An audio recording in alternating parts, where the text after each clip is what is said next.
My mother called me a burden at Thanksgiving, so I walked out and let them pay for the house I'd been holding together. My name is Claire Bennett. I'm 27 years old. And until last Thanksgiving, I honestly thought being useful was the same thing as being loved. I worked long shifts as a flight operations coordinator outside Pittsburgh.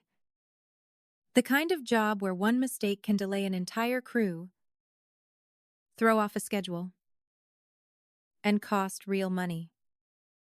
Somehow, even that felt easier than walking into my own family's dining room. That night, I pulled into the driveway already tired in the kind of way that sits behind your eyes. I had brought 2 pies, a bottle of wine I couldn't really afford, and the same ridiculous hope I brought every year. Maybe this time nobody would turn dinner into a courtroom with me as the defendant. The house smelled like turkey, butter, say, and fake peace. The table looked perfect. Candles lit. Linen napkins folded. My mother's version of love had always looked best from across the room. Up close. It usually came with a bill. The first half hour was harmless enough. Small talk. Work questions. My father pretending to care without risking a real conversation. My younger sister Macy asking if I'd be on call over Christmas. Then my mother started warming the room the way she always did when she was about to aim at someone. A few comments about the cost of groceries. The mortgage. How hard it was to run a household when some people understood responsibility and other people only knew how to drift. She didn't say my name at first. She never did. She liked letting the tension spread slowly. Like everyone should have time to realize where the knife was headed before she used it.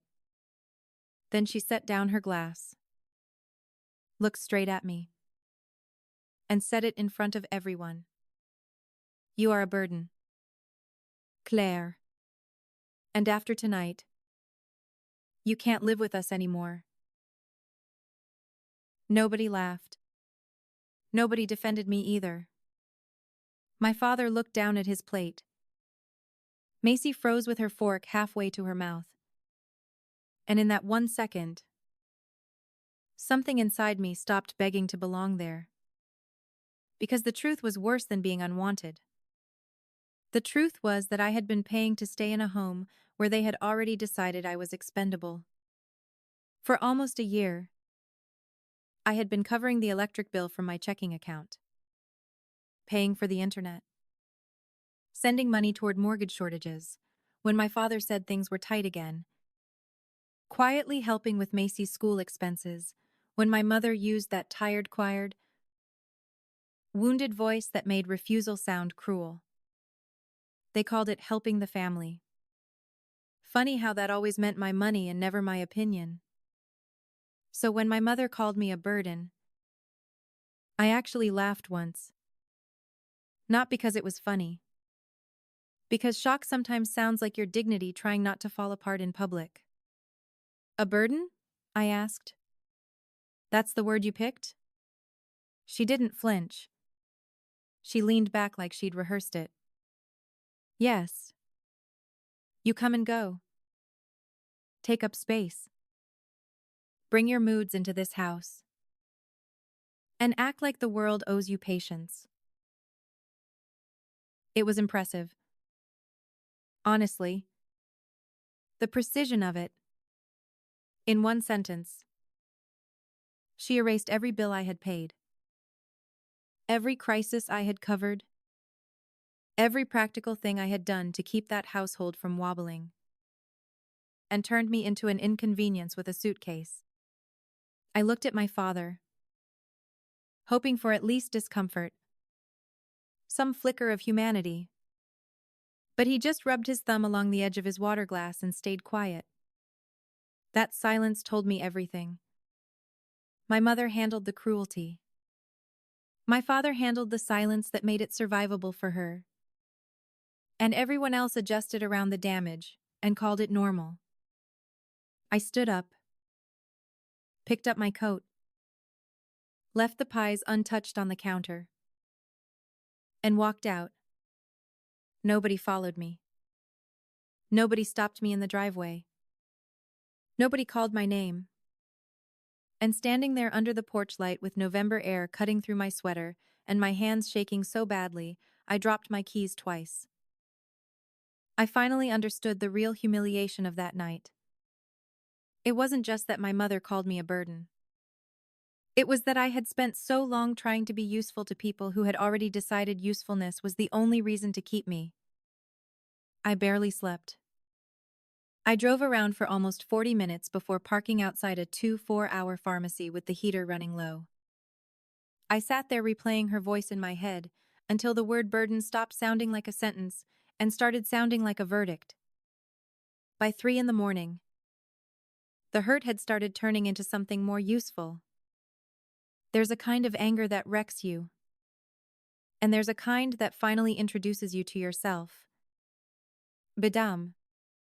I had both. When I walked back into the house the next morning, nobody acted like anything unforgivable had happened. My father was at the kitchen table pretending to read the news.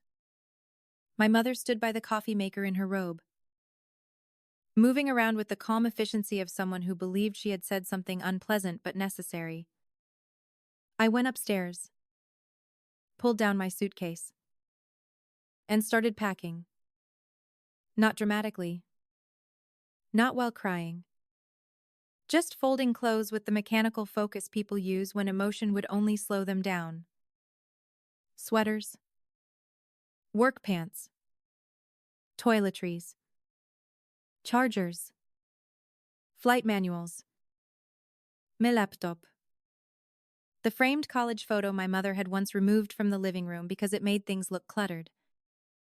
Then she appeared in the doorway and leaned against the frame, like I was inconveniencing her morning. "So you're really going to make a scene out of this?" she asked. That sentence nearly made me laugh. In her version of reality, humiliating your daughter at Thanksgiving dinner was honesty. Taking her seriously was drama. "You told me to leave?" I said. She shrugged. "I told you the truth?" "That's different." A second later, my father appeared behind her, staying far enough back to avoid moral responsibility. "Claire?" he said. "Maybe calm down before you do something dramatic." That was the moment the whole structure of my family became completely obvious. My mother attacked. My father softened the edges just enough to call it balance. And I was expected to absorb both and still pay the internet bill. I zipped my suitcase, carried a box downstairs, and she followed me the whole way. Still talking. "You think paying a few things here and there makes you the backbone of this house? You're unbelievably arrogant." A few things here and there. That landed so hard it made me weirdly calm. By the time I reached the living room with my suitcase, by the door and my keys in my hand, she smiled that tight little victorious smile she always wore when she thought life was about to teach me a lesson on her behalf. "You'll be back in a month," she said. "Maybe less." And that was when something in me settled. Not cracked. Settled. I looked at her. Then at my father. Then at the room I had spent years helping maintain without ever truly belonging to. And I said 4 words. "Cover your own bills." For a moment, nobody reacted. Like the sentence had entered the room in a language they didn't speak. Then I added, "Starting today." That was the first time I saw real fear cross my father's face. My mother blinked. "Don't be ridiculous. We are not dependent on you." So I opened my banking app and looked directly at her. "The electric autopay comes from my account." The internet comes from my account. I've been transferring money to Dad for the mortgage every second Friday. I paid Macy's senior trip deposit, her laptop fee, and the HVAC repair in September. I also covered groceries twice last month when your card declined. Do you want me to keep going? My father stood up so fast, his chair scraped the floor.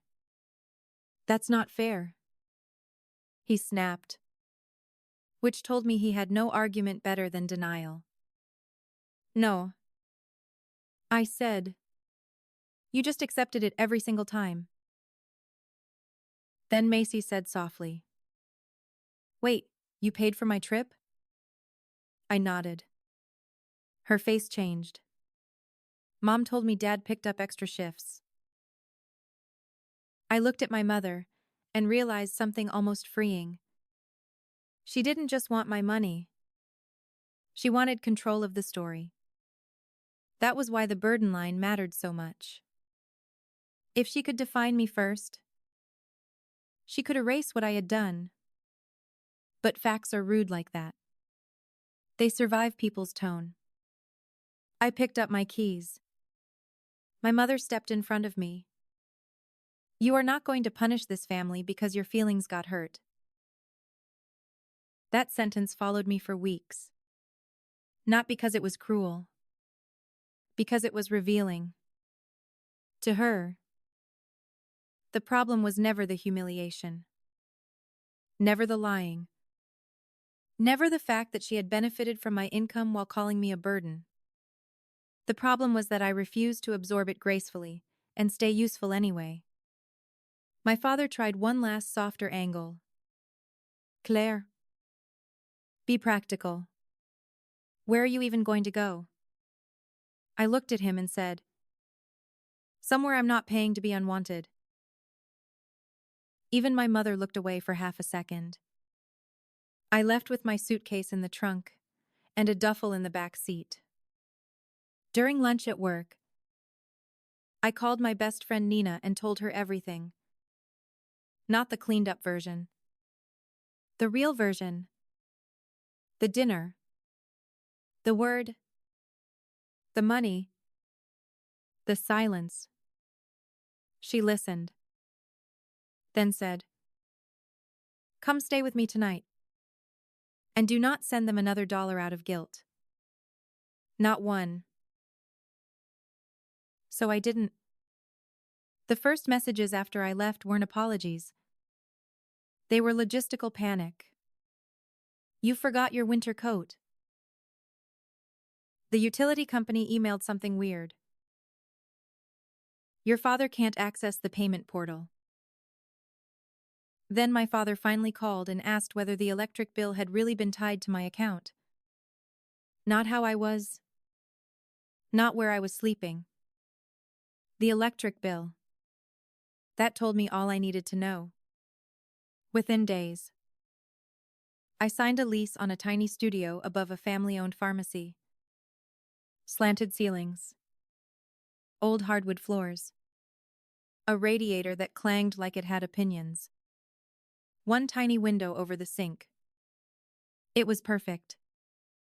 Because it was mine.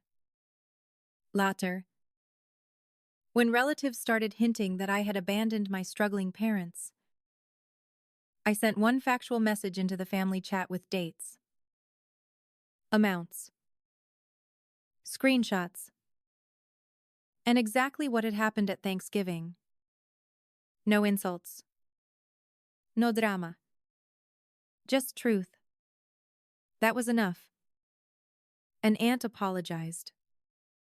A cousin unsent a lecture. Macy cried because she finally saw how much had been hidden from her. My mother called furious and said, You humiliated us? And for once, I answered the right way. No. I corrected you. That was the end of it. Not just the payments. Not just the arrangement. The version of me that believed love had to be earned through exhaustion ended there too. Cover your own bills. That's what I said.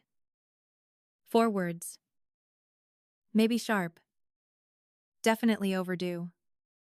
But they forced everyone in that house to face the truth they had avoided for years.